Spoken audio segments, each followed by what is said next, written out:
forget not his benefits. He forgives your sins. He heals your body, redeems your life from the pit of death.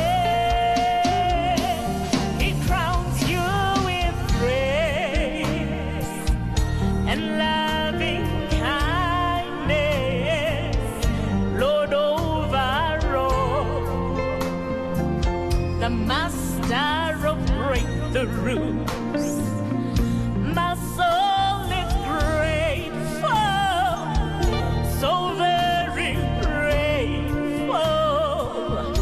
I sing for joy unto the living God. He crowns me with grace and loving kindness, Lord over all, the master of breakthroughs.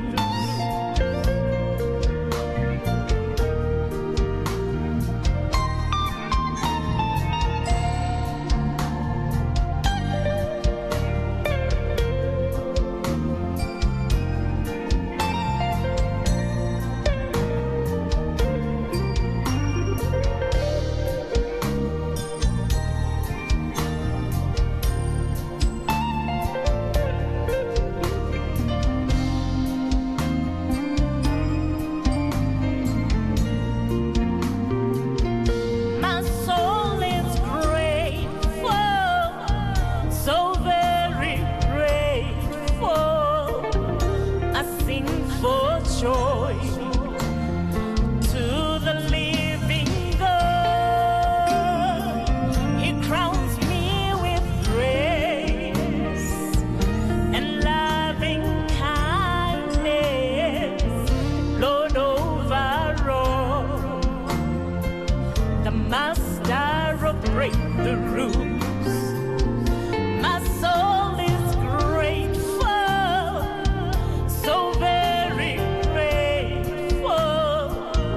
I sing for joy to the living God. He crowns me with grace and loving kindness. To you, blessed viewer, in the mighty name of Jesus, I welcome all of you in the mighty name of Jesus. And we thank the Lord that we are connected once more. All of you viewers of UBN, is Monday night and we are together on this COVID-19 discussion of tonight. And I say we continue to talk about matters that concern our lives, matters that affect us. Once more I say we cannot afford to be spectators. We cannot afford to be slumbering. We cannot afford to be asleep during times like this. And thank you for tuning in, UBN viewers. Thank you for being connected right now. And we thank the Lord so much that we are connected. May the Lord guide us as we are going to be having this discussion. May the Spirit of God guide all of us in the mighty name of Jesus. Amen. And let me greet all those who are on YouTube right now. Greetings to all of you connected from different places in the mighty name of Jesus. And all of you who are on the UBN app, be greeted, all of you, in the mighty name of Jesus. And again, all of you on Facebook, feel so welcome to this Monday night broadcast. In Jesus' name, all of you I can see that you are connected. Those who are on Facebook, Wotaki, Taki Sigudu Siabonga, Woche, no more slumbering. Serious, we cannot afford to be slumbering.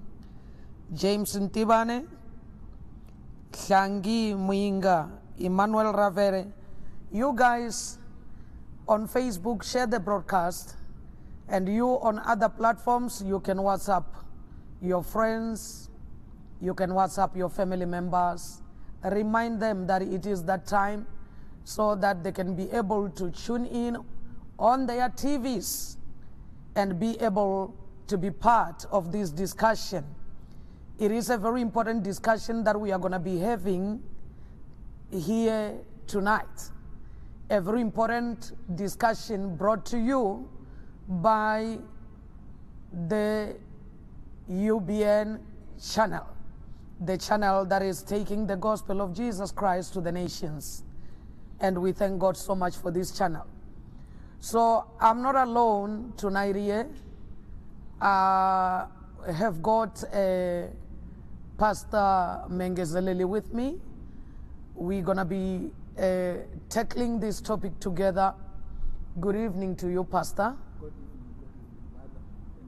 Thank you very much for being here.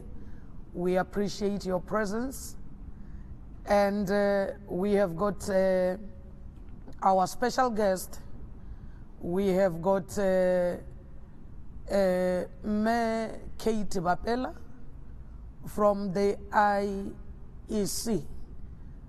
She's joining us on this discussion. We need to know, we need to learn about what they do, because this is the time when we are approaching our local government elections, which are going to be happening very soon in November. So we are only left with 1 month, and then it will be elections, local government elections. And it is very important for the church community to understand how important voting is. It is very important for the church community. We have seen and we have heard many people speaking.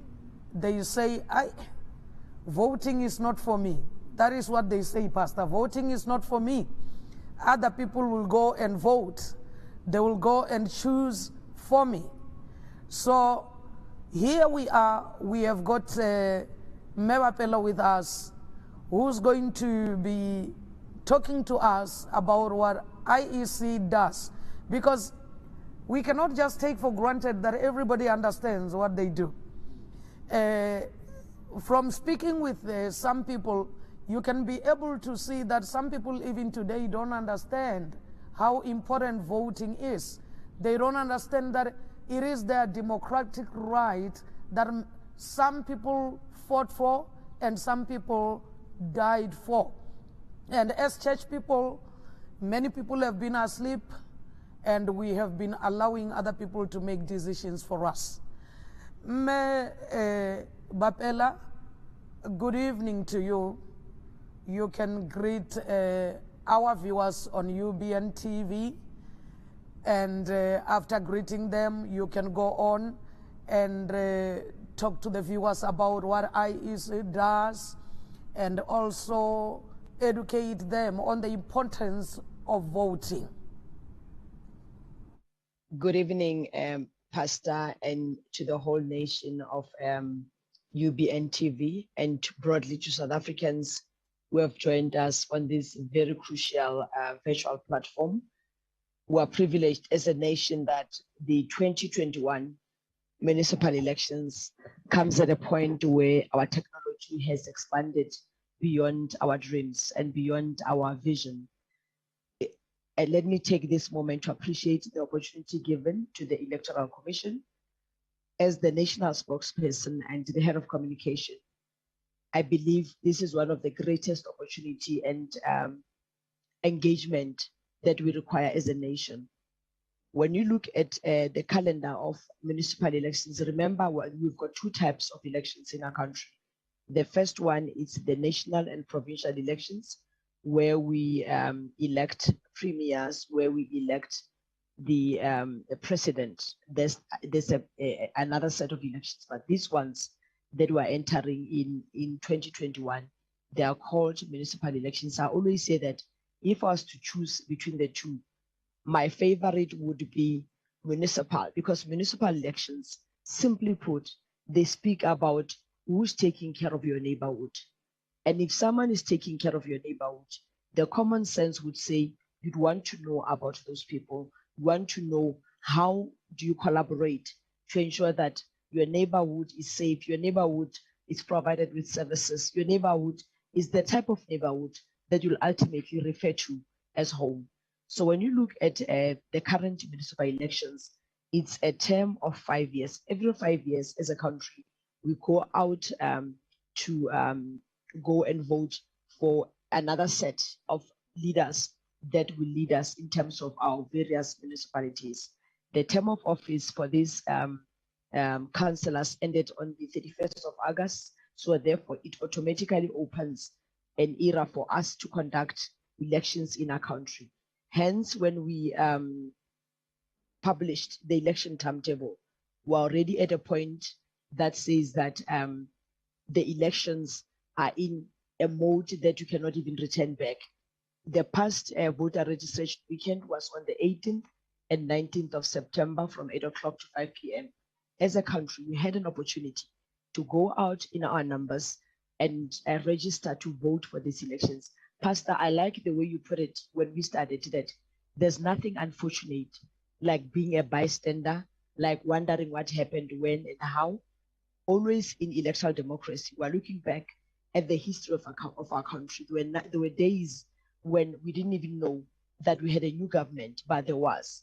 But after the advent of, after the apartheid passed through our shores and never came back, and we were ushered into democracy, there was a time when, as a country, we took the opportunity and the responsibility to ensure that we register to vote, because what that does is the most empowering tool you have for any nation.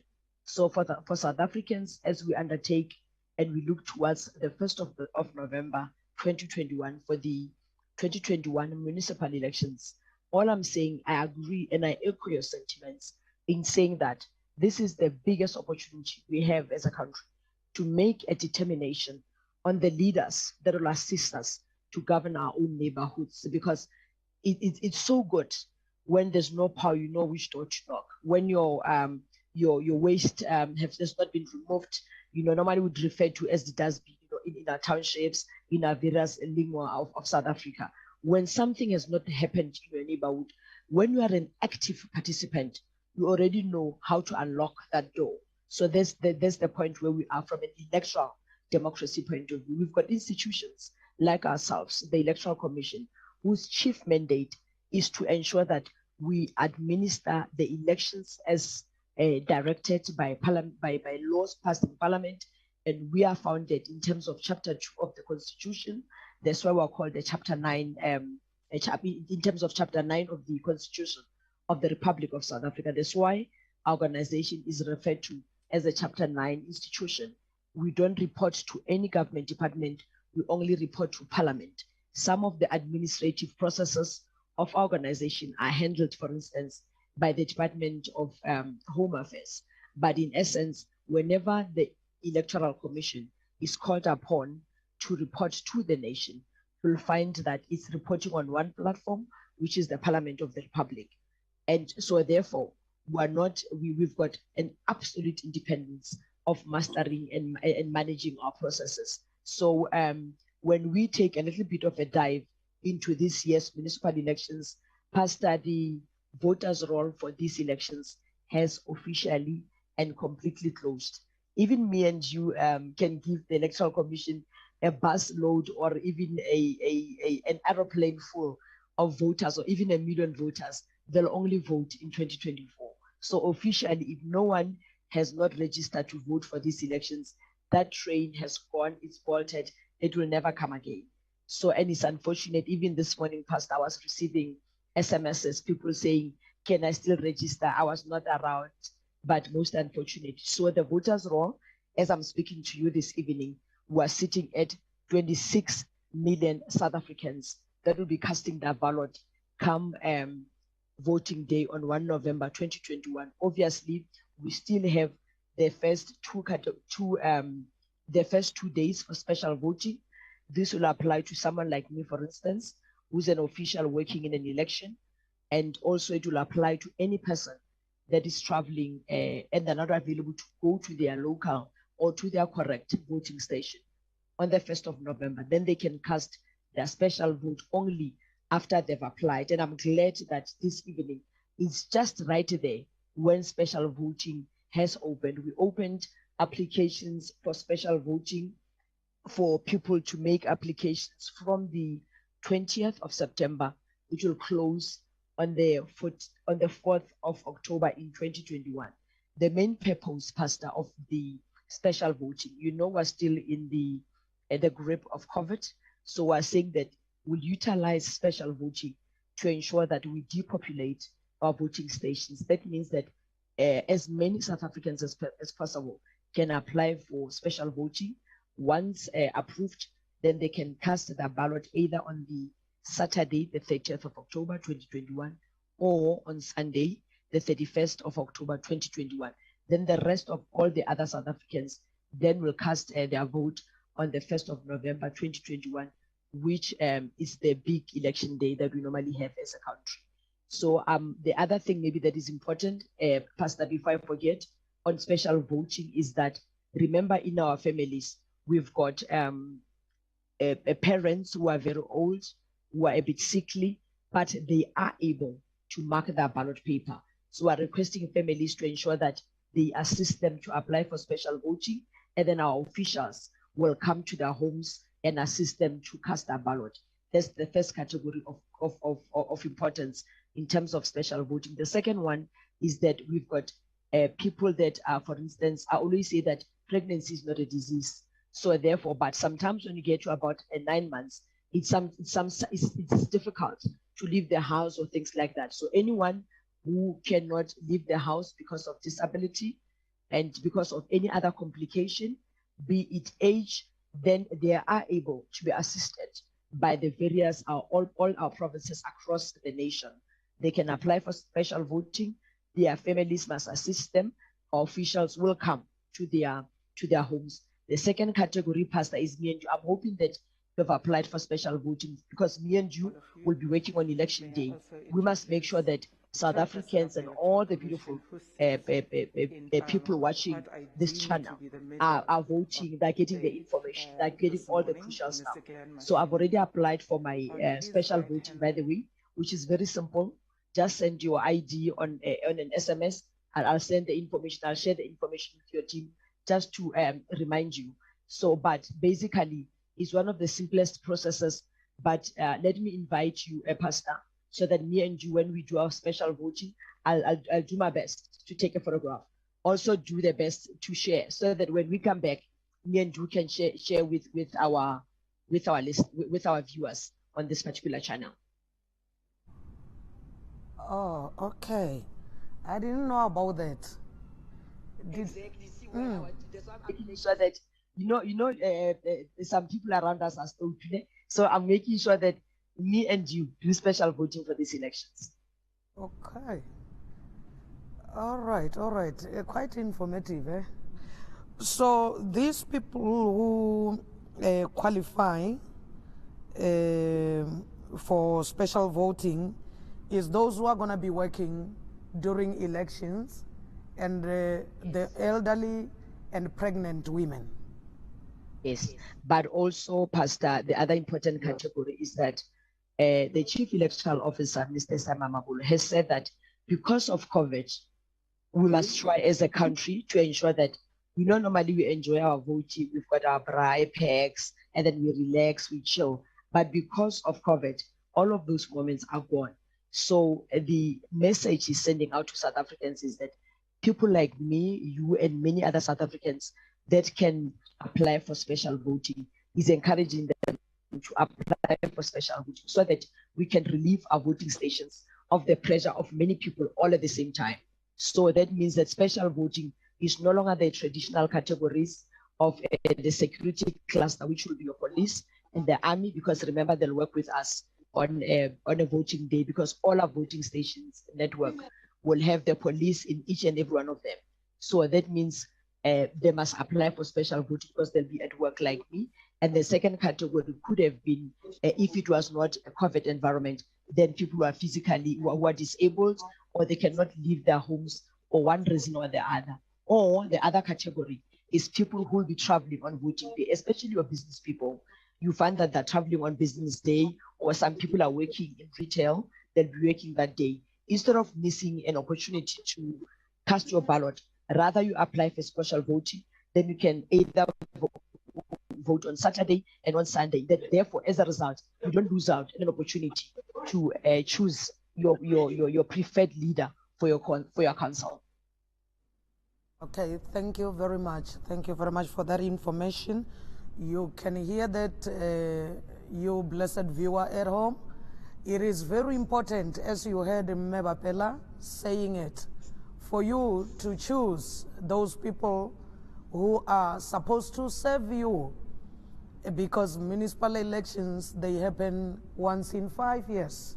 So it's very important to be actively involved in what is happening around you, because to allow other people to make choices for you and to complain afterwards has never helped anyone.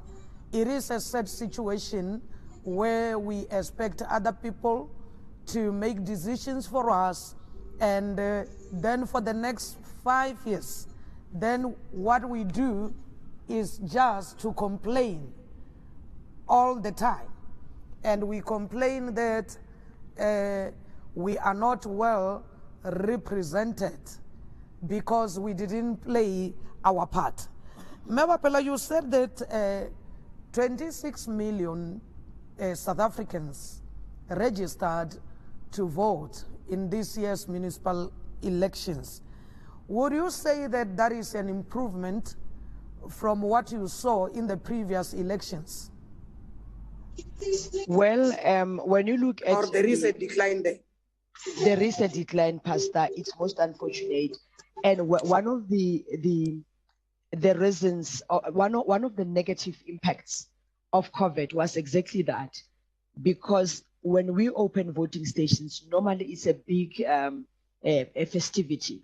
Would open first time for voters, then would open for the second time. You remember that we could have had the first voter registration weekend around July. And then by that time, it was at the height of COVID-19. So we had to withdraw as an organization. And then we tried the second time around, which was end of August, so that we can move end of August, early September. But then we made an application to the Constitutional Court to request an extension for us to be allowed to host these elections in February 2022 instead of 1st of November, which was our last date in terms of the allowed or the legal timetable in terms of the hosting of municipal elections. After the Concord came back and said, we can only host these elections, the only date that they can allow us is the 1st of November. What it meant is that we had overnight to stage voter registration weekend, and it was the only one. We could not even do the second one, which is customary in terms of the work that I do. And so what it meant is that, number one, we did not have another second opportunity for South Africans to come and register to vote. And then secondly, what it meant that we were still dealing with a nation that is still recovering from the emotional trauma, so to say, of COVID-19. Remember, we had lost a lot of families. We have lost a lot of loved ones. So the question I remember that I was asked that whole weekend of 18 and 19 September was that, how safe is it for them to come to voting station? But equally so, we launched, and for the very first time in the history of the IEC, we launched an online voter registration weekend. But even that, normally when you bring a new app into any environment, it always takes time to pick up. By the time it was picking up, we were closing at the voters' roll. So when you look at our current timetable, under normal circumstances, we could host an election with a timetable of about 72 days. But this particular one, we're hosting it in about 40 days. So that means that everything that we do, we crunch. So when you look at these particular voter registration numbers, or this year's voters roll rather, would on normal elections would be sitting at about, when we say the voters roll is a bit low, we're sitting at about just above a million, above 500,000 new registered voters. But this time around, we're sitting at just below 500,000. So, and we have accepted that that's the nature, the way things are for this election. But what is comforting is that we have moved from a voters roll that was 25 million to 26 million. So what is encouraging is that at least we've been able to tip the scales in terms of adding about a million additional, a million new registered voters to allow us to make this year's voters roll credible. Because globally, you need at least about 80% of the nation to go into an election, so that any electoral management body in the world that is observing our elections, they're able to know that we've got a very credible voters roll. But definitely, we're a little bit under par. And what we're grateful about is that we've got a nice batch of young people that have come and responded very positively to the voter registration. We're closing this voters roll with new and dynamic young South Africans that have registered for these particular elections. Thank you. Looking at this, it seems like you still have quite a lot of work to do of educating South Africans who are eligible to vote to really make their mark. You still have a lot of work to do from the look of things. There are many people who still need to be educated, who need to really make that decision of doing the right thing, because the right thing is to vote. Pastor. True, Pastor. That work is quite enormous. Hence, when we find an opportunity to join your channel and the viewers online joining us as well, we cannot say no to that opportunity, because electoral democracy is still a very new concept in our shores as a country. We are one of the youngest democracy globally because of our new entry into a democratic space. So we're going to spend a lot of time, we're spending a lot of sleepless nights ensuring that South Africans understand that these are municipal elections, and in municipal elections, you register where you live, you vote where you are registered. So that Pastor, on elections, on election day, you don't have South Africans who are excited and say to me, my friend, come in my voting station, the queue is less, when in essence, they're leaving behind their ballot paper in their own voting station. And then you end up with the IEC being taken to court by other stakeholders saying, no, you actually bust people in. The voters roll for this voting station, it's 500 people. Why are you having 1,000 or 1,500 people voting? We always have to explain numbers, especially if there's a big jump, because then our auditors question the veracity of that particular voters roll. So in terms of these elections, we're definitely going to need a lot of hand holding.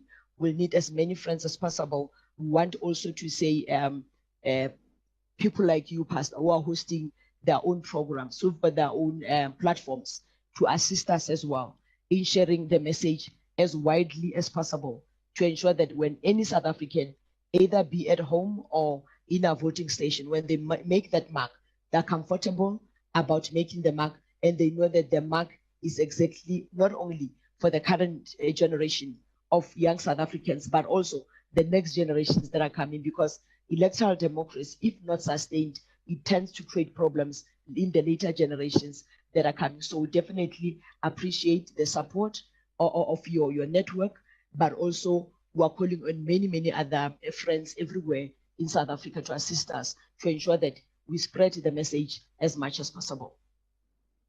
Thank you very much. You have heard that, blessed viewer, is very important for us to go and vote. It is very important for us to make our mark. It is very important for us to make our voices heard. Pastor, I heard other people saying they are very angry. So they are not going to go and vote. Others saying that we don't even know who we are going to vote for. And this doesn't help us a bit if we don't go and vote. We really need to vote. Let us hear from you, Pastor. Yes, thank you, Pastor, and thank you for the input that has been given by Ms. Bapela. It's quite informative.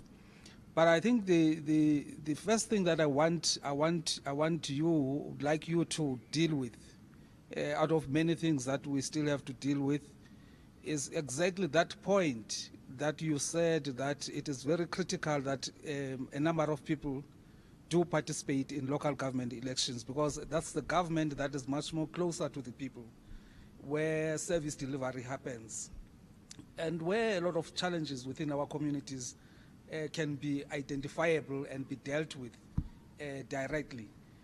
And I also, I'm sure you are aware that one of the developmental objectives of local government is to ensure that there is public participation or community participation in every area of governance, which includes the right to vote, and to right to vote in a correct way.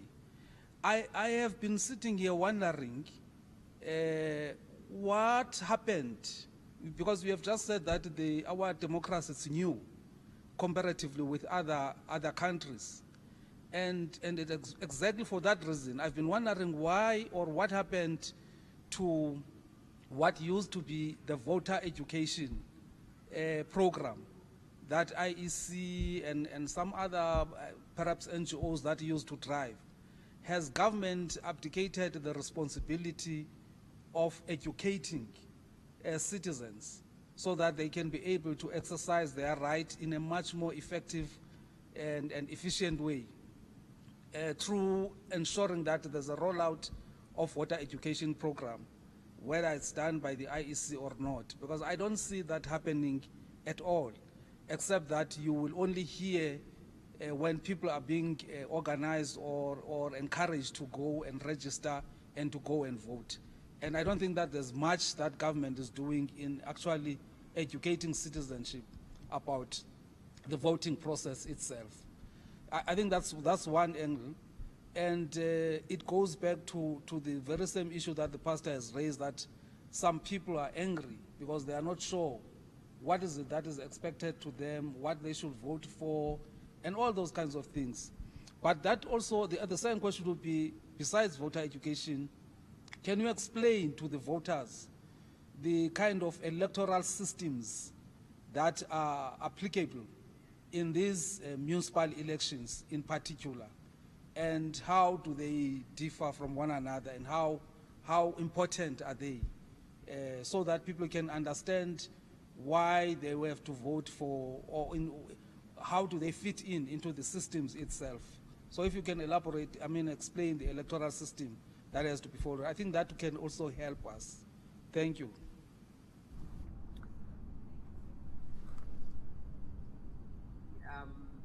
Voter education. I think I submit that COVID, one of the things that it brutally took away from us as a nation is robust voter education. In the culture of the Electoral Commission, a year ahead of an election, you'd be finding elections officials everywhere in the country conducting voter education, partnering with NGOs that specialize in voter education or electoral democracy, partnering, for instance, at a school level or we partner with schools, we partner with universities, we partner with church, we partner with almost every entity in the country that we can get our hands on, but also equally so, we share the material so that they continue to produce that material in their various areas. So what COVID has done for us, it took away completely all of that. So we had to withdraw all our troops on the ground because no one would be allowed to enter homes of people or even institutions. Remember, there was a point where our country almost felt like nobody existed, especially during the period of level 5. There's when it could have been the moment for the Electoral Commission to roll out its voter education program. So what we ended up doing was to then fall back on television, radio, digital. But equally so, when you are in a space or in a country where you're fighting for space between you and COVID, so people tend to spend more time attending to COVID-related type of information because they say, no, voting is a year, we'll come back to it. You know, it's a year to come. We'll check it closer to the time. So therefore, our voter education program was horribly interrupted by the events surrounding COVID-19. But what we have done as a result of that was that we embarked upon massive digital communication. We have just finished our program of voter registration, where we ensured that South Africans must understand when they go to our voter registration stations what they must bring, what is required of them. So therefore, we're going to move into the voting phase, where we'll remind South Africans what they must bring, what is expected of them, so that when they get to our voting stations, they're able to understand the realigned voting station. In the past, it would be very comfortable in a voting station. Hands will be moving freely from a pen to a paper. We're a very touchy type of business, because when you enter a voting station, for instance, you'll have someone checking the voter's roll, you'll have someone scanning your ID. So the hands move from one point to the other. But in this time around, we're very careful about the movement of our hands. For instance, Pastor, we've got gadgets that will move on our behalf in certain situations, so that we have as minimum movement of hands as possible, so that we maintain the protocols of COVID that we signed with the Department of Health. So it's a very limited elections. The elections where we're cautious about almost everything that we put our hands on. So therefore, that's partly one of the reasons why you sometimes feel as if there's no voter education. Is that absence from moving on the ground of our officials, and the inability to be robust. So when you look at these particular elections, Pastor, you've got two type of processes that would happen.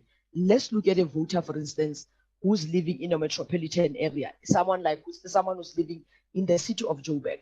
They're going to get two types of ballot papers. One, the first one will be to vote for the metropolitan council ward. That's the first one. The second one will be to vote for the metropolitan proportional representation.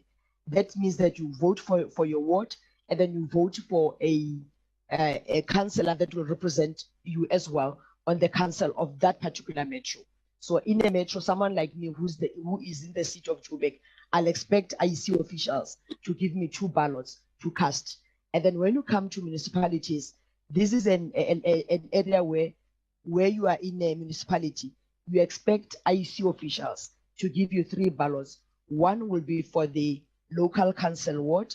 The second one will be for your proportional representation, or a PR. The other one will be for the district. So therefore, you vote for your local area, which is your very local. Secondly will be the council in that locality of yours. And then the third one will be the district. Remember, from the district, you then move into the province. So you'll be given 3 ballot papers if you are located within a local municipality, so that you don't get, sometimes some people are not even aware. Pastor, I'm glad you raised that question. Some people are not even aware that they must actually get 2 or 3 ballots. They think it's as per normal. You walk into a ballot a voting station, on the minimum we are getting 2, because in national and provincial elections you get 2. You get 1 for your provincial ballot, then you get the second one for your national. So you'd be getting your 2. But in this one, it's a hybrid. In other areas, you are going to find 2. In other areas, you are going to find 3. So it's important that we'll also continue to share that information on all our social media platforms, on all the communique we send out, so that anyone who goes out and casts a ballot, they have a sense of what is expected of them. I want to deal with you raised a very interesting emotion, the anger among South Africans. By the way, as the Electoral Commission, we're also exposed to that heavy emotion. For instance, around the voter registration weekend, some of our voting stations were not opened because also communities were saying, what's the use? Why bother? Because every time elections come, there are people in our neighborhood who are canvassing. Elections go and then they're gone with the elections. So all I'm saying, I want to echo as well the sentiments again from Pastor to say that every I think individual has a choice, but often in elections, the choice of not participating can come at a very high price, because maybe your vote could have made a difference in the type of neighborhood and leadership you wanted in your municipality or in your locality. So when you stay away and not vote, that vote could have made a difference. So we're saying to South Africans, irrespective and also in the anger that we're in, let us utilize the power of X, the power of marking that X in a voting station to at least get the type of leadership that we want in our own localities, in our own neighborhoods. Because in that way, you can claim a stake, because otherwise elections go, they bring someone that you are not even aware that they're on the ballot paper, Pastor, and then even get more angrier. So maybe I can rather take my chances and vote for the neighborhood I want than staying away. That is my attitude when it comes to electoral democracy. Thank you. Are you answered there, Pastor? Yes, I think I think I'm covered there. I'm covered. Just if it's possible, just to smuggle one last other question, which is linked to the other ones that you have mentioned. When it comes to voter education and the voting process, what then is the role of the church from your own understanding? Is there a role that can be specifically be played by the church in terms of voter administration, voter monitoring, or education? Is there a space where the church can play a role to support the program? I like your question. It's right there at the crux and the center of electoral democracy. When you look at the history of our work, you'll find that when it comes to administration, the church has a role. Remember, some of our voting stations are located within churches. You find that for that, historically, we have always voted on a Wednesday. That means a special vote will take Monday, Tuesday, and then the big election will take place on a Wednesday. So therefore, churches have always found it very comfortable to allow us to use their spiritual homes. So in these coming elections, we're also making the same appeal. I know already most of the lists have been signed because we're on a countdown. So administration, from an administration point of view, churches can become voting stations. Secondly, there's a role in an election called election observer. As an election observer, your main role, Pastor, is to ensure that when you look at our electoral processes, be it the way in which we interact with voters, the way in which, especially on election day, that's why election observers, they come in two portions. They're either international or they're domestic. For these elections, you'd find that the predominant observers are the domestic one. When you are an observer, we are going to issue out an invitation to anybody or any organization, including churches. We'll say we're looking for observers for these elections. There's when another role of the church comes into play. You can apply for observer status. Your job is to say in a voting station, because as there is, we're going to brief you and say, this is how we've prepared for the election. When you walk into a voting station, any observations you make, anything that you either good or bad, you'll compile a report. As we release the results for these elections, observers are given a platform a day or so before the release of the results to tell South Africans how they've observed our elections. You are not attached to the IEC, you are independent, so therefore you are able to provide a very independent report that will enrich our process. That is another responsibility of the church. The other one is that of vote education, like we're doing tonight. We're sitting on a church platform, Pastor, which I truly, truly appreciate, to say that this platform is available for us to further, besides sharing the word of God, we're able to share the environment or the context within which the word of God takes place, which is the electoral spaces that our churches reside on. Because whether we like it or not, these elections are going to have an impact on the spaces that we worship, on the areas, on the environment that the church resides in. So therefore, the church, this is the best opportunity for the church to participate and actively play that role. So those are the major roles I see the church playing in ensuring that South Africans are their work in serving the Lord is enshrined within their own spiritual beliefs and processes and cultures. So those are the three main role, Pastor, that I see the church playing: administration, election observation, education, and awareness. Okay, thank you very much. And I'm happy that the question of anger is getting addressed here tonight, because I know that church people are very disappointed, very angry because of the lockdowns and because of the labeling of churches as mega spreaders of coronavirus. And some people were going like there is not a single political party that was standing for the churches. And that is why we have been hearing people saying that, no, I mean, I'm not going to vote. I'm not going to give anyone my vote. So you are hearing for yourself tonight here that staying away from the voting stations, staying away from voting will not help the situation, because even if you stay away, other people will go and vote, and they will go and choose leaders for you. And the next time there is a problem, you are not going to blame other people, but you will have yourself to blame.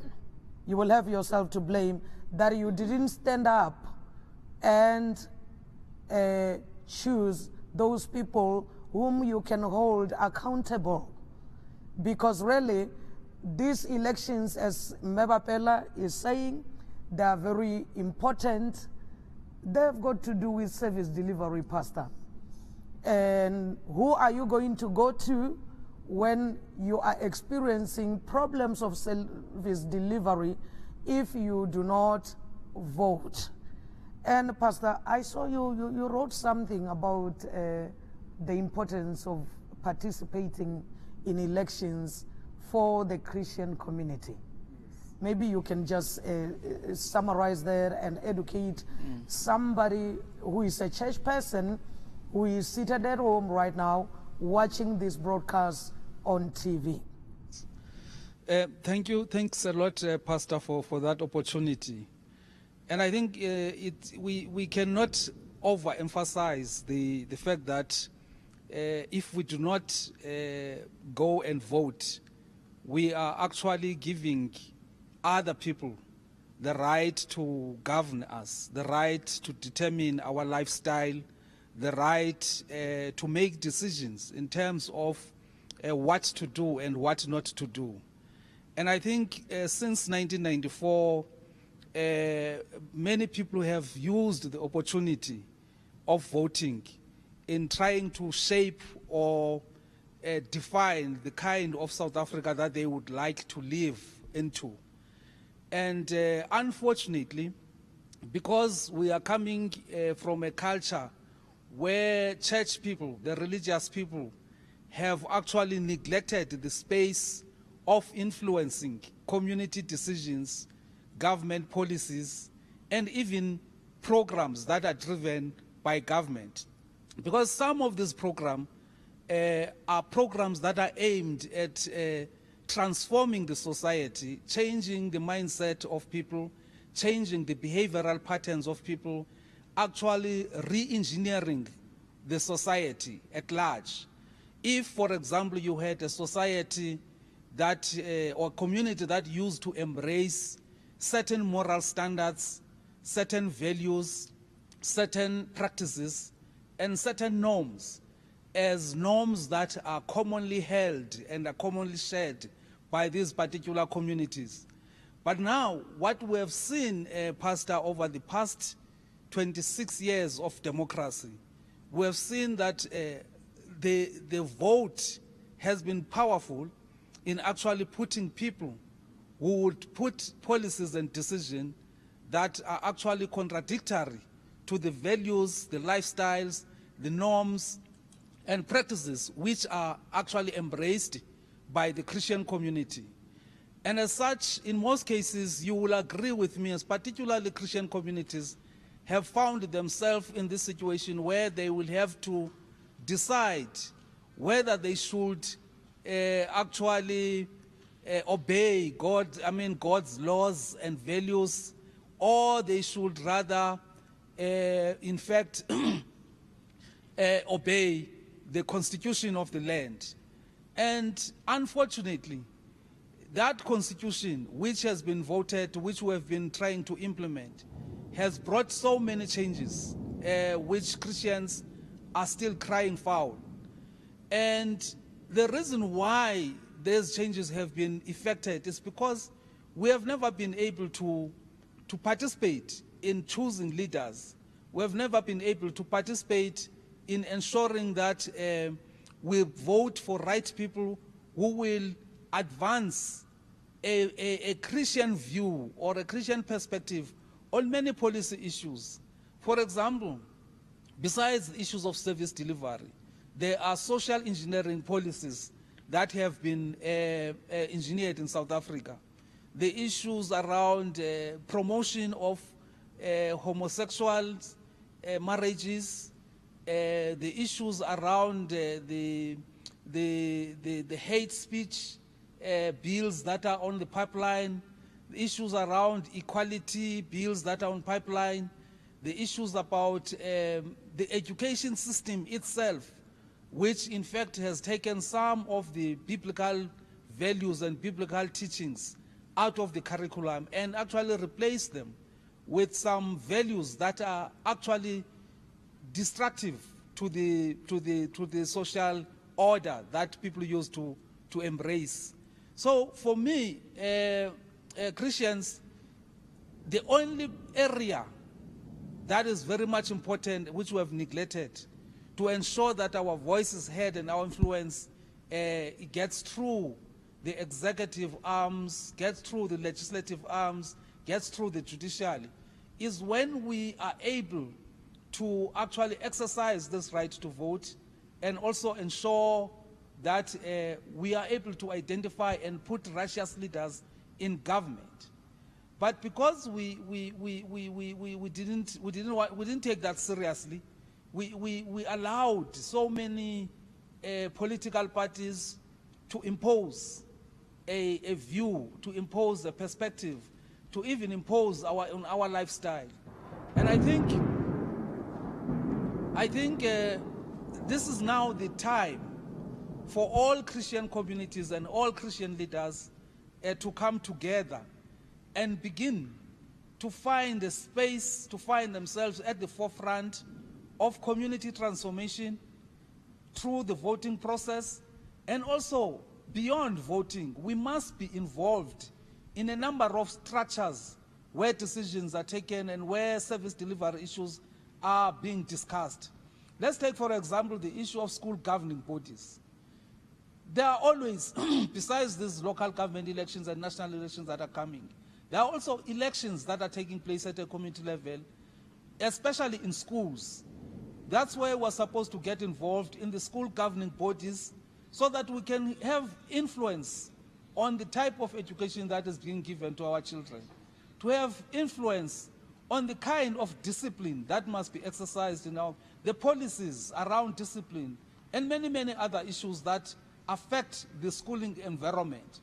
But besides the school governing bodies, we know that if we don't manage, because we always wake up late, to get as many righteous people through these elections, I want to encourage you that continue to follow and to be inspired to take a decision and participate in community affairs. Because after local government election, after councils are established, there will be elections for ward committees. And in those ward committees, those are structures for community participation. Those are structures to ensure that the voice, especially the Christian voice, comes out very strongly at a community level. It's important that we must begin to understand, where do you stay? Where is your location in terms of ward system? Who is your ward councillors? And participate in the general meetings that are taking place, so that we can be able to change everything that we're complaining about. For example, recently with this COVID-19, we have seen that most churches were closed. In fact, churches were closed. And most churches, they accepted things as they are, because they have never been involved in engaging and ensuring that whatever decision comes or is made, whether it's at an executive level or at a legislative level, it is informed about what the Christian community feels about it.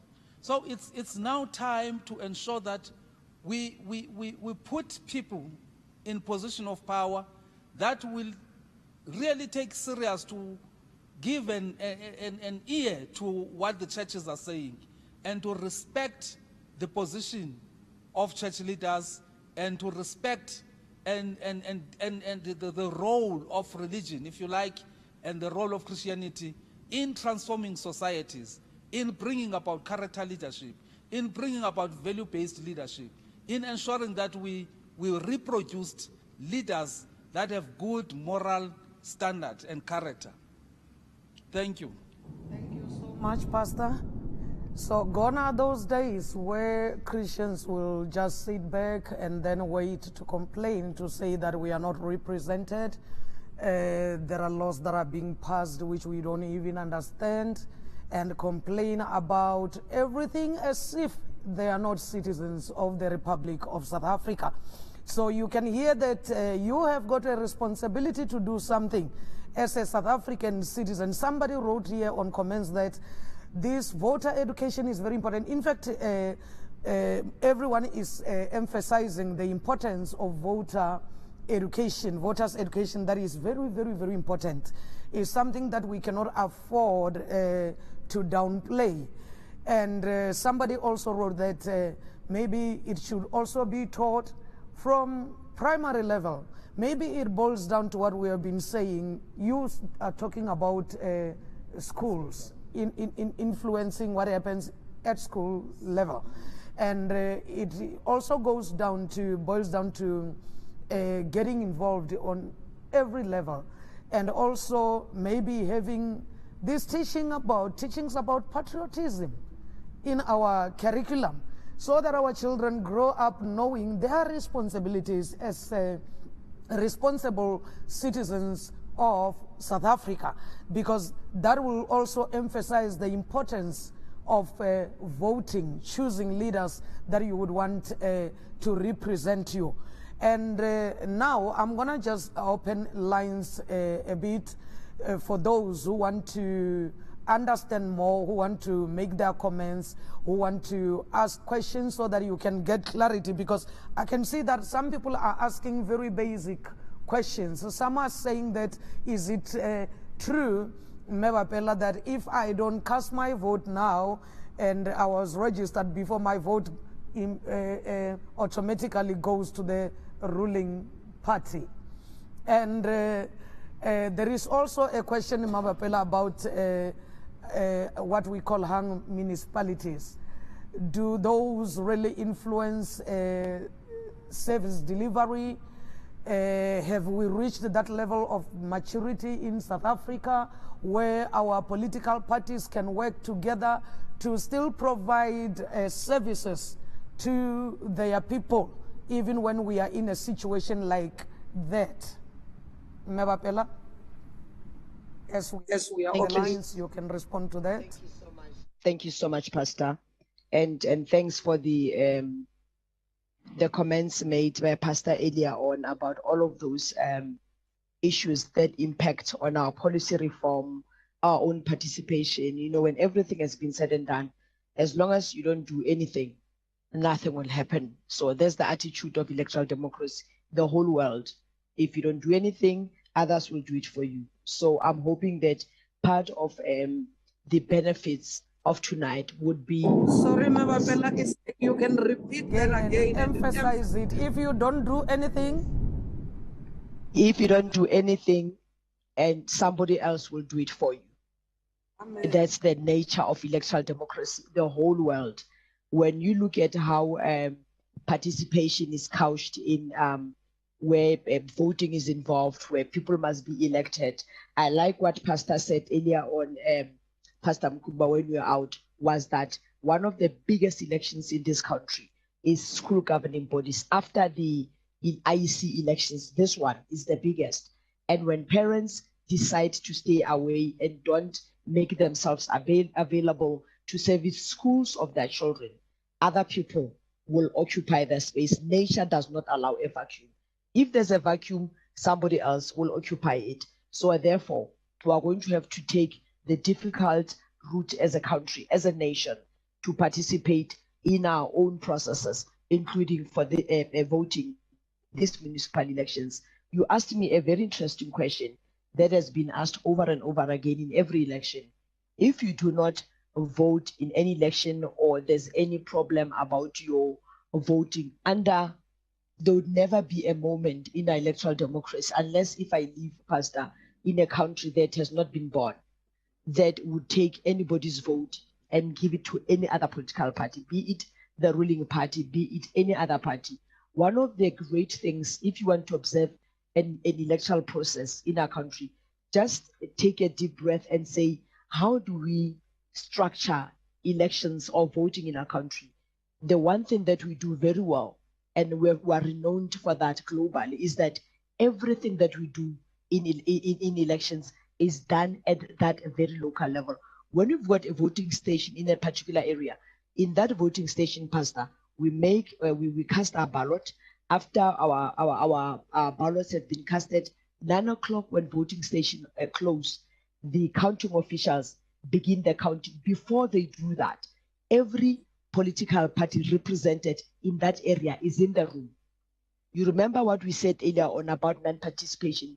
If you are a participant of an election, you are an independent candidate, like it's happening in these elections, in municipal elections, or you are a political party, and then you don't deploy enough soldiers on the ground, that when counting is done, you are absent. Even when it's like that, what we do, we make sure that all the ballot papers, we put them, all of them. Have you ever seen when you pour water outside of out from a bucket? We pour them out like that on a table, and then there's a process called sorting. Pastor, this is in the glare of everybody, especially people who are legally must be found in a voting station, which will be our electoral officials. It will be as well as agents of every political party contesting an election in that particular area. And then from then, once all the ballot papers that were casted during the day until 9 o'clock, when the voting station closes, we sort them. When we sort them, what it means is that we'll say, this is Pastor Kate's ballot papers, Alfred, political party so and so, independent candidate so and so. Once all of those batches have been packaged nicely, or they've been sorted out, the second thing that happens is that we start to count every batch manually. And Pastor, we don't count.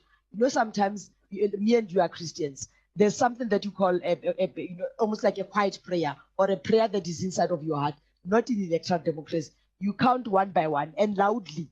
You say 1, 2, 3 until you get to the full number of that batch. And then on the results slip, a results slip is very much a legal document. In the event that there's an argument about the results of that particular voting station, it will stand in court as evidence. So once you have counted Pastor Kate's ballot papers as 7, or here the ballots being casted as 7, it's 7. Everybody, including the political party itself or the independent candidate, will agree that 7 is the number. Pastor was working years ago when I started in the IC. I was working at a voting station in KwaZulu-Natal. I had to count I counted, and the other political party was not sure if I counted correctly. I counted correctly. I had to start again. So it's part of, then after we have counted, then we agree is that number, it's put on a on the slip. After the slip, then when everybody's batches have been counted and we agree that the counting was done correctly, then from then every political party, every independent candidate in that voting station, they sign the results slip. Once that has happened, that's phase one. Once that has happened, then it gets taken to our IC office at a local level. Once they get there, they start what you call an auditing process of the outcome of that election. If it is found that instead of having, let's suppose in that voting station, there's supposed to be 500 voters, all of a sudden there's a jump of about 2,000. The question becomes, where are these 1,500 people coming from?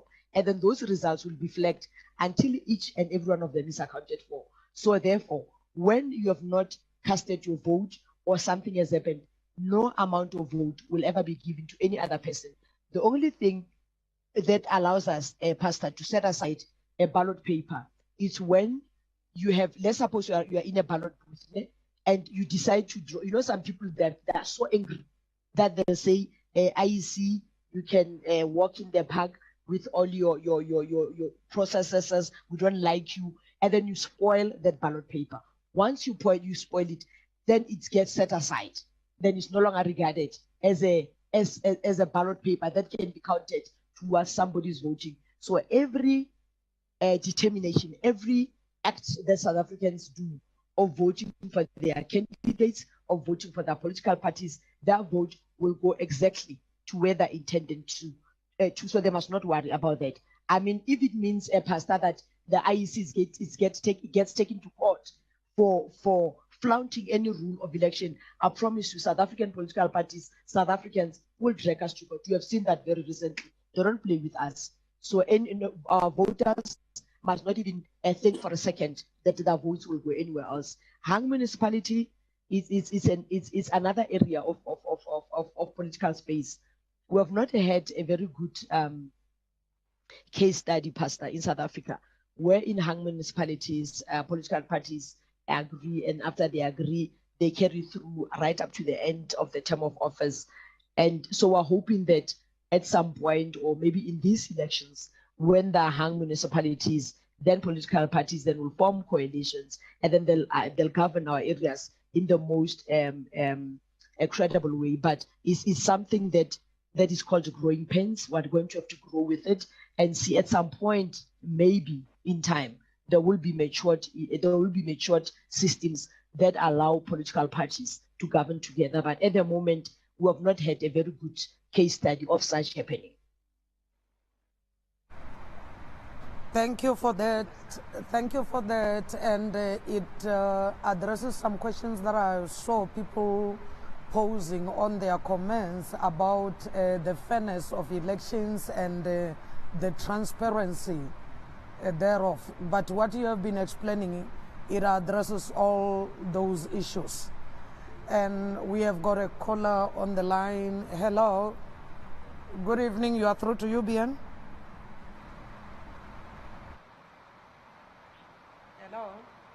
Hello. Good evening, Pastor. Good evening. Good evening to you and your guest. You are speaking to Mr. Ziwani here. Yes, hello. We can hear you. Yes, thank you for this information. Thank you, Kate Bapela, for educating us. I just have a few questions here. Their organization is called Independent. There is a word called independent there, but I just want to find out how independent are they? Are they because the governing party is the ANC? Are they not captured by the ANC? Why am I asking that? There was that point where the ANC missed the deadline of submitting candidates, and then there were rumors that no, IEC will definitely open. So that's why I'm asking. I want to hear from the visitor there. are you really independent or you are really controlled by the governing party? If it was just any other party that missed the deadline, were you going to extend the voter registration?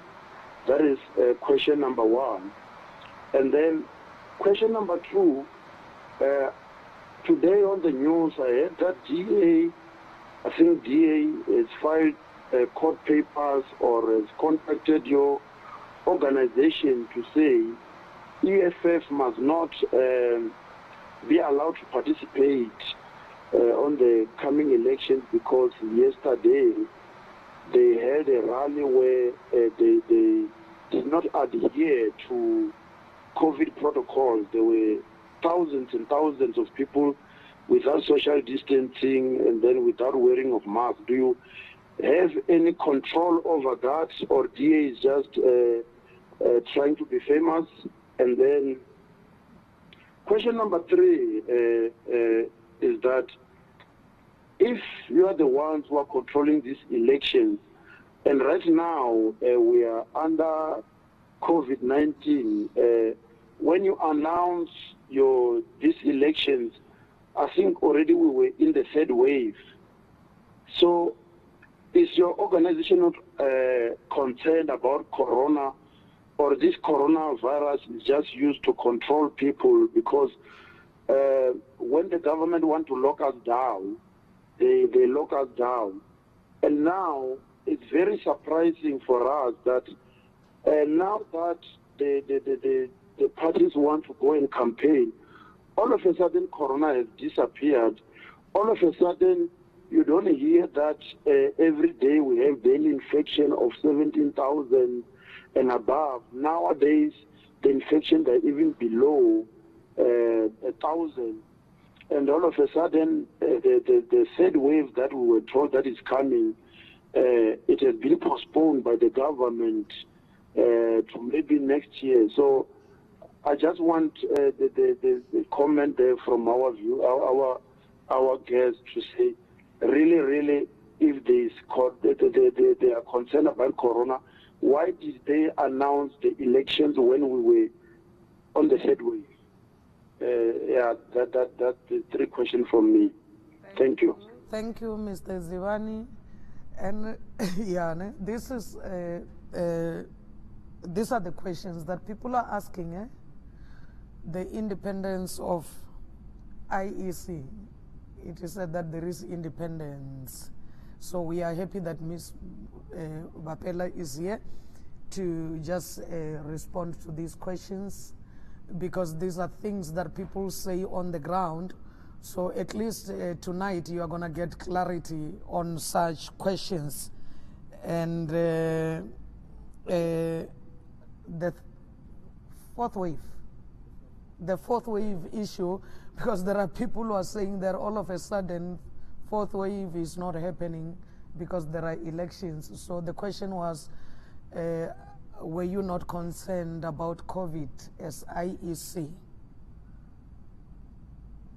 Thank you so much, Pastor. The question of independence, I explained it earlier on that we do not report to any structure except the Parliament of the Republic of South Africa, which is a place where all the political parties are sitting, all the structures that governs our nation are sitting in the national parliament, governed by the statutes of our country. We are founded in terms of the constitution. So therefore, you'd never find us accounting to any particular ministry for our existence. For instance, where someone says the Department of so-and-so has said the IEC must not do this and that, so therefore they will not do it. That would never happen, and it has not happened in the history of South Africa. The only time you get to see us interact with our legislative system, you'll find us in Parliament. If you recall, just before the Constitutional Court ruling, we were in Parliament briefing Parliament. And when you say Parliament and we brief Parliament, it's all the political parties that are represented at national level. So you are not briefing the ruling party, you are not briefing any opposition parties, you are briefing the full House of South Africa that represents various interests of politics. And then we're tabling our preparations for elections. We're tabling our budget, and then we're also taking questions. I remember the chief electoral officer was in parliament that evening where we joined virtually for about 2 hours or so. And then that was carried live on the parliament channel. So we're able to follow all of that information. So when you speak of independence, we are not accountable to any other except the Republic of South Africa, which is the parliamentary space. That's how independent we are. And then the second one, that addresses Mme Bapela the question of reopening candidates registration, because the caller was referring to that to say that were you opening for the ANC?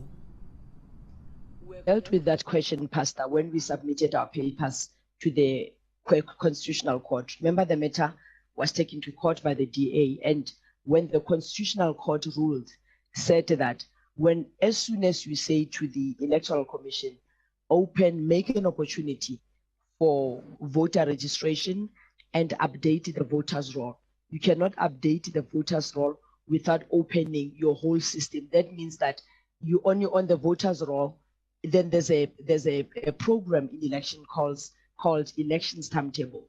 Once you open the voters' roll and voters are updated before the voters' roll is closed for an election, we had an opportunity where when we interpreted the Constitutional Court ruling, there was no part of the ruling that said we are not allowed to tamper with any part of the elections timetable.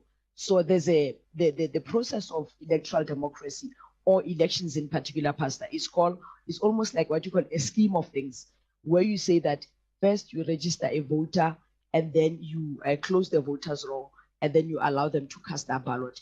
Equally the same, we had to make sure that all the scheme of elections rhymes together. Given the time of 1st November, we need to make sure that anything that went into 1st of November rhymed correctly. So if a court says to us, you are within your right, you can open the candidate nomination and the rest of the other systems within your election timetable, that means that we are comfortable about the work that we do. And where we are not sure, most often, Pastor, we even go to an extent of going to court and confirm that are we on the right track, if that's what it takes, so that we do not have a situation whereby with that week, this is just one of those. That week, all stones were thrown at the IEC to say we open for the ANC and everybody else.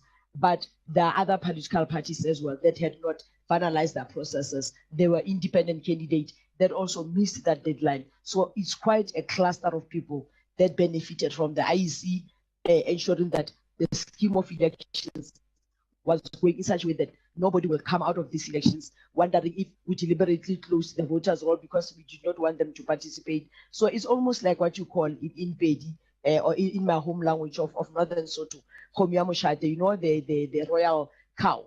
Whether you take it home or you leave it, you'll still be at fault. That's how we look at our work. So we believe in terms of the law and in terms of the other statutes that govern our work. We've done what we expected to do in terms of the work that we carry as an organization.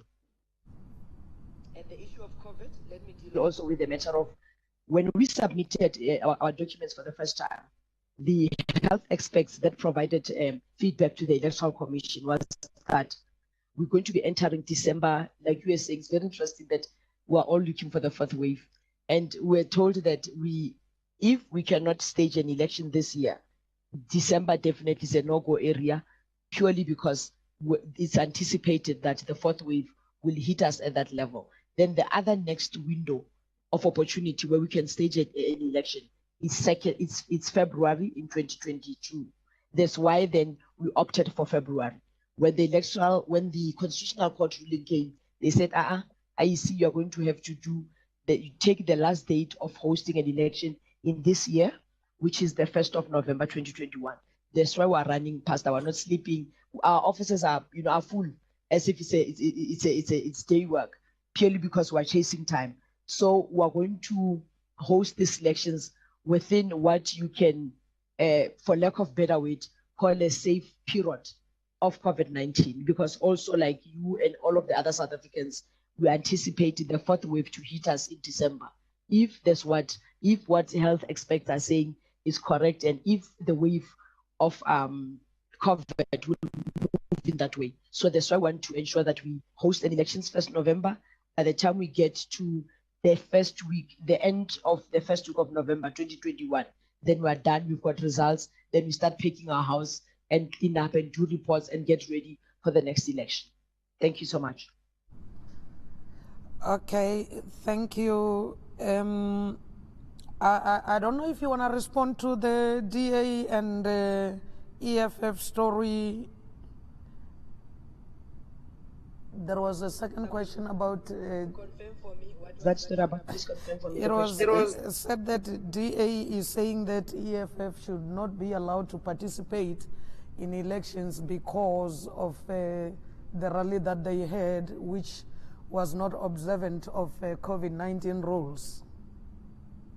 What we always say with our work, Pastor, is that we don't mix our line of work.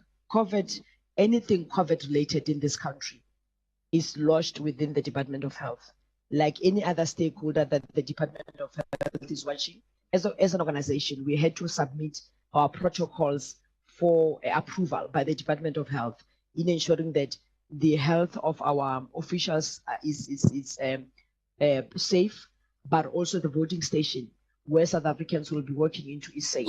So all of those matters that deals with COVID and non-compliance and everything falls fully and squarely on the Department of Health. Those are the people that can manage that. Our responsibility goes as far as where the voting station is concerned. I was sharing the same information with some people last week, Pastor, to say that as South Africans, sometimes we think if I administer elections, then I must police everything related to elections.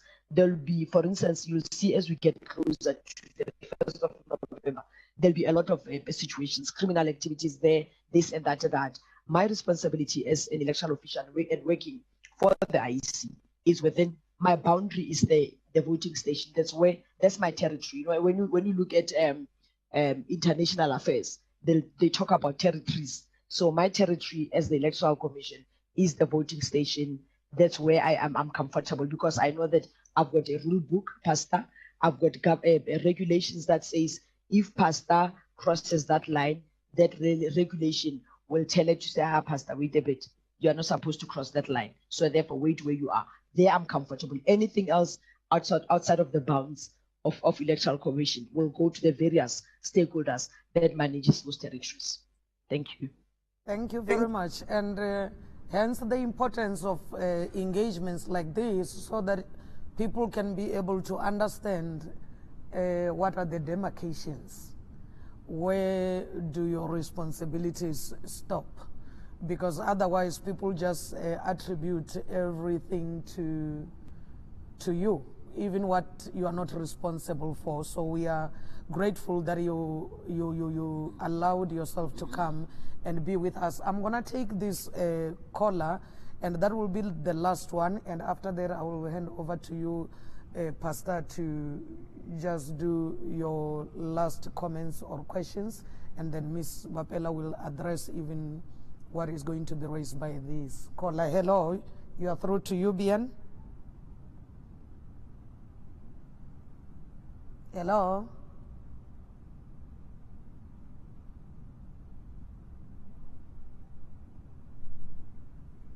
Hello. I'm sure we have got a bad connection there. And before I hand over to you, Pastor, I saw there is this comment by Victor is coming up all the time. He's asking about why is it that every time when there are elections, some ballot papers get stolen. My question is that why is that happening and nothing done to stop it? Because if that is what is happening, how are we even going to trust that things are going smoothly during the voting period? Hello. Sorry, Mme Bapela. Let me get this caller. Let me get this caller. Hello. Good evening, Mama. Good evening. Good evening, Pastor. Good evening, Mrs. Kate. Yeah, my name is Victoria Teo from Kuruman. What I have seen the time when we were registering to check the names, I have realized that there is no rules for COVID-19. There was no sanitizer. So I'm asking Mrs. Kate, who is responsible for that thing, for the sanitizer thing, for the things that they are using for the COVID-19? Is it the government or is it the IEC? Okay, thank you very much, Victoria. Thank you. We know that people are so concerned about COVID, so we don't want them to run away from the voting stations. Okay, Pastor, your last questions, your last comments before we hand over to Ms. Bapela to wrap up. Well, I think I have the few questions as my last comments. The first one is around the issue that was raised by another caller here concerning the reopening of the candidate list. And what I was hearing from you, I'm not saying let's reopen that debate, but I just want clarity, and I want our viewers and listeners to have a much more clear understanding of all these tools that are being used by the IEC and their importance. You were saying that because the voters' roll was reopened, and that had an impact on the candidate list process. What is it that is in the voters' roll that makes it compellable for the candidate's list process to be reopened again? How does voters' roll impact into that decision? Then the second thing around this issue of voters' roll, what is it that is contained in the voters' roll? Because at some stage, I can't remember whether it was national or local government elections, I went to a voting station, and closer to the voting station, in a distance that is regulated, there were party desks. There were desks of various parties, ANC, UDM, Nkatha, and all those things. They are always there. And as people come closer to the voting station, these people had the voters' roll in their desks. And in this voters' roll, they were able to call people who were coming into the voting station and say, come and check yourself whether you are in the voters' roll or not. And they will, I think it's something that is, to me, it was like something that is supposed to happen inside the voting station. But here are the political parties having access to voters' roll, and they are able to interact with people who are coming to the voting station to confirm their names, whether they are in the voters' roll or not.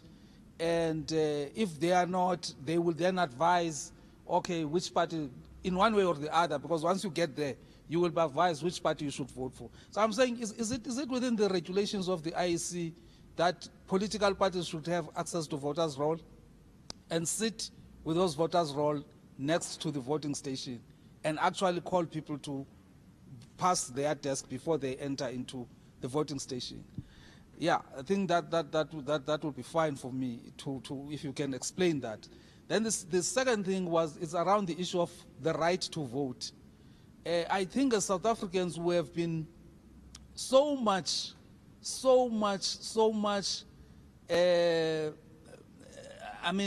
undermined. That's the word I can put, when we express ourselves around the issue of foreigners in South Africa and how they behave in terms of in our communities, and also in terms of abiding with the regulations or the laws of this country. And I would like to know whether foreign or immigrants have got a right to vote or not, so that we can be clear on this thing. Because many people some are talking about or afraid that there are certain political parties that are canvassing foreigners so that they can become a part of the voting citizens in South Africa. Can you explain that? And also the rights of prisoners. Are prisoners allowed to participate or to vote? And if they do vote, are they under special voting arrangement or what? Do prisoners vote in this current situation? Then the last one, Kate, is to what extent is the current electoral reform process is going to impact on local government election arrangements? If it has not impacted now, will it impact in the next coming local government election? For example, can I stand as a mayor of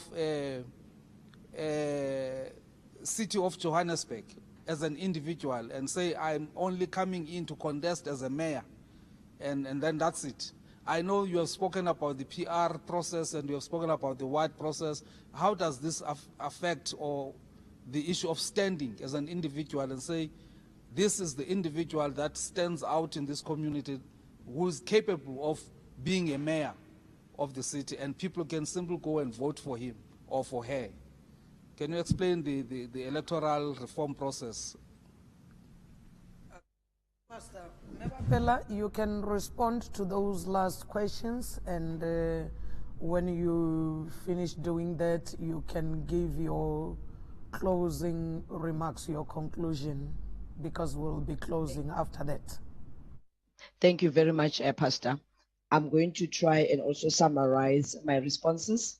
When you look at the voters' roll, Pastor, one of the things that happens, the first thing that when you want to contest any election, the first criteria we look for is that whether are you a registered voter. You'll be amazed how many people are not registered in this country. Someone only realizes when they feel that they've got the need or the urge, or they feel that they want to participate and be part of the solution of their neighborhood. Only then would they start to register to vote.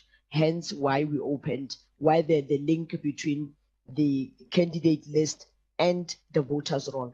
If you are not a registered voter, you will not be a candidate on our candidate nomination process, because that's the first criteria. So that's the reason why you'd always find those two being juxtaposed. You cannot be either the first criteria is being a voter, and then the second is then you can apply, you can then contest either within your political party, you can be submitted as a candidate, or you can stand as an independent in your own right. So that's what makes the two such, that gives the two such perfect marriage, because you cannot have one without the other. And then the other thing that you spoke about is, Pastor, is the issue of the voters' roll, where the voters' roll, as it stands currently, is a public document. It was published, it was available on our website and to political parties on the 26th of September 2021. It's in law, by the way. We cannot withhold the voters' roll as a electoral management body. You remember the clock, one of the big case studies in our line of work was the clock or ruling that said that every voter will have an address. There's when political parties in the Cloco area took us to the Constitutional Court to say that names on the voters roll that did not have addresses. So therefore, it's a public document and it's available to South Africans and to political parties. But what I want to assure you, it doesn't matter which political party, whether they've got the voters roll. No political party can use the voters roll that's sitting with on the tables outside as a verification of anything that happens in a voting station. Remember the key mantra of elections: your vote is your secret. When you vote, that's why we don't want your name. You just go in there, you get given a ballot paper as Kate Bapela, you go into a cubicle, very enclosed, you make your mark, you fold it there in your privacy, then you put it into the ballot box. No name, no nothing. Even if they say you've got a good snoopers, Pastor, there's no ways that you can know who voted for you from which point. Those documents, they remain very useless when it comes to the voting process, because our ballot papers are nameless. And that's the other element that always must make you comfortable when it comes to those various political parties sitting with those books. They must not worry you because they have got no value. And then the other thing, you cannot vote in our home, in our shores in South Africa if you are a foreigner. Only South Africans will be allowed to vote in an election. So therefore, even if people get canvassed, that's why the voters all will be matched against the Home Affairs population register to make sure that we are on the same page. But equally so, we go out of our way as the Electoral Commission to host massive voter registration campaigns and to open our voting stations, purely to make sure that you do not come to our house if you're not supposed to come. So therefore, if you're not a foreigner, most unfortunate, you cannot participate in our elections. Yes, prisoners have got the right to vote. There's normally an arrangement that we do with the Department of Correctional Services.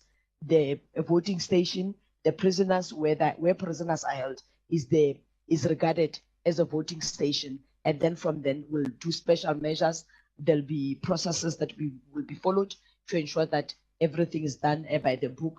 And so therefore, they'll be provided an opportunity. They'll definitely fall within the realms of special voting so that they're able to vote. And then the rest of the capacity, we all take it through to an election on election day.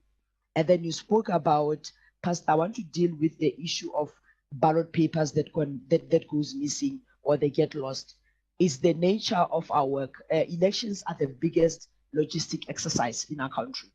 One of the things that we master very well is what you call security features around our ballot papers. Let's say, for argument's sake, material is being moved or is being collected. No, let me go back a little bit. Every material that gets transported from our secured warehouse into a voting station will be escorted by the police as a rule that cannot be broken. And then secondly, in the event that, let's say for argument's sake, the car has an accident, I'm just using that as an easy example so that I can correlate the security features and what we do with ballot papers that gets mixed up along the way for one reason or the other.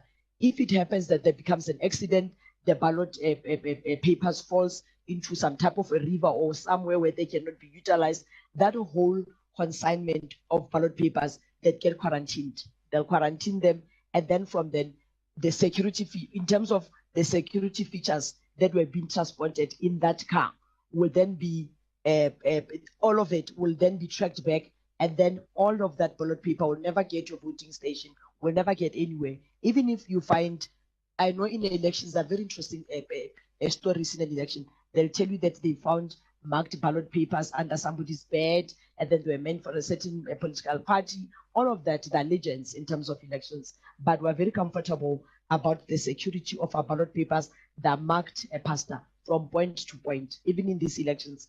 As soon as they leave the storage, secured storage, they'll be escorted, they'll be tracked. Everything will know every bit of it. If there's a problem with a batch, we quarantine it and then we take the next batch so that we're able to distinguish between a ballot batch that cannot be utilized and ones that can be utilized. Electoral reform is a difficult area, not definitely for these particular elections. We're going to use the laws we've always had to conduct the 2021 municipal elections. We have been given, Pastor, until 2024, which is the national and provincial elections, to institute reform in our electoral work. So that is not the work of the Electoral Commission. We are administrators. The work of elections reform and electoral reform will take place in government, in parliament, where then parliamentarians will debate. They'll move from a bill into an act. Once the law has been passed, it's our responsibility as the Electoral Commission to administer it like we're doing now. Thank you very much. Thank you so much, Mme Bapela. Within this short period of time, we have learned a lot, and we have sensitized other people to take these elections seriously. We appreciate the work that you are doing, and we say, may the Lord help you in this important work that you are doing for the nation, to guard our hard-earned democracy. And we hope that next time when we invite you, we are going to get a favorable response. Once more, thank you very much. We appreciate what you have done tonight, educating our viewers about the elections as we are about to go and vote. Thank you, thank you, thank you. And Pastor? Okay. Maybe, Pastor, before you allow a Pastor to close, let me say on behalf of the Electoral Commission, we appreciate this incredible opportunity of UBN TV to allow us to come into a space, and but equally so to share that information with all South Africans that are online. And then I believe that this is just one of the many opportunities that are coming between now and 1st of November when we cast our ballot. And I'd love definitely me and you to, I'm hoping that you'll get time. We'll see if you can get time to come to our National Results Operations Center.